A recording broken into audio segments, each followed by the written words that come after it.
മോഹൻലാൽ ഇറങ്ങട്ടെ. ഉറങ്ങുമായിരിക്കും. അദ്ദേഹത്തിന് ഇറങ്ങാൻ പ്രയാസമുള്ളത് കൊണ്ടാണ് ഇറങ്ങാത്തത്.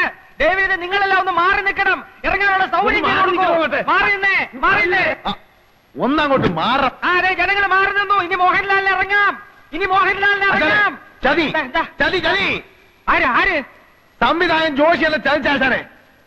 കുടിച്ച വെള്ളത്തിൽ പോലും സിനിമാക്കാരെ വിശ്വസിക്കരുന്ന് എന്റെ ആചാരം എന്നോട് പറയുമായിരുന്നു. ആചാനെ, തിരുവനന്തപുരം സെൻട്രൽ ജയിലിൽ വെച്ച് ജയിൽ പുള്ളികളെ നടുവിൽ വെച്ച് ഷൂട്ട് ചെയ്യാൻ കഴിയാതെ വേർത്ത് കുളിച്ചു നിന്ന ജോഷിയെ ഞാനാണ് മനസ്സിന് ധൈര്യം കൊടുത്ത് എല്ലായിടത്തും കൊണ്ടുനടന്ന് കാണിച്ച് ഷൂട്ട് ചെയ്യിച്ചത്. ആ ജോഷിയാണ് ആചാരം എന്നോട് ചെയ്തത്. ആചാരനെ തയ്ക്കോ? അത് ഞാൻ ചോദിച്ചോളാം.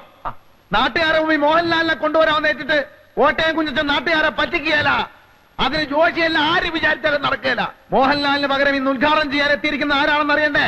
അമിതാഭ് ബച്ചൻ, അല്ലെങ്കിൽ രജനികാന്ത്, കമലഹാസൻ, ശങ്കരാടി ആയിരിക്കും, ചിലപ്പോ തിക്കുറിശി ആയിരിക്കും. എല്ലാരും ഒന്ന് കൈയടിക്ക് പറയാം. മലയാള സിനിമയുടെ അഭിമാന പാചരവും കോളേജ് കുമാരികളുടെ സ്വപ്നകാമുകരും മലയാള ചലച്ചിത്രവേദി ഇന്നോളം കണ്ടിട്ടില്ലാത്ത അതിശക്തനായ നടനും തിരക്കഥാകൃത്തും സർവോപരി ഒരു കോളേജ് പ്രൊഫസറുമായ ശ്രീമാൻ പച്ചക്കുളം വാസു.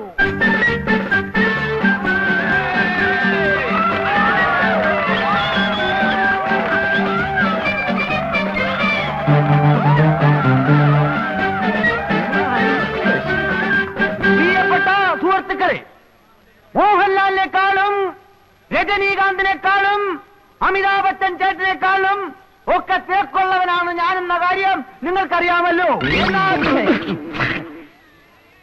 എന്റെ തിരക്കിനെ കുറിച്ച് പറഞ്ഞു വരുമ്പോ ഞാൻ ഇന്നലെ PG വിശ്വനാഥന്റെ സെറ്റിൽ അഭിനയിച്ചുകൊണ്ടിരിക്കുമ്പോൾ ചെത്തി വന്നു പറഞ്ഞു,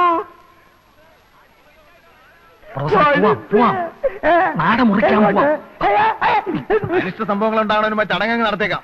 വന്നാ കത്തിരോട് കത്തിരോട്.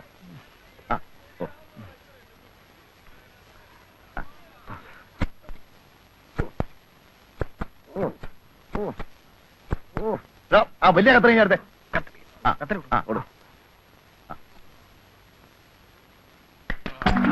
അയ്യോ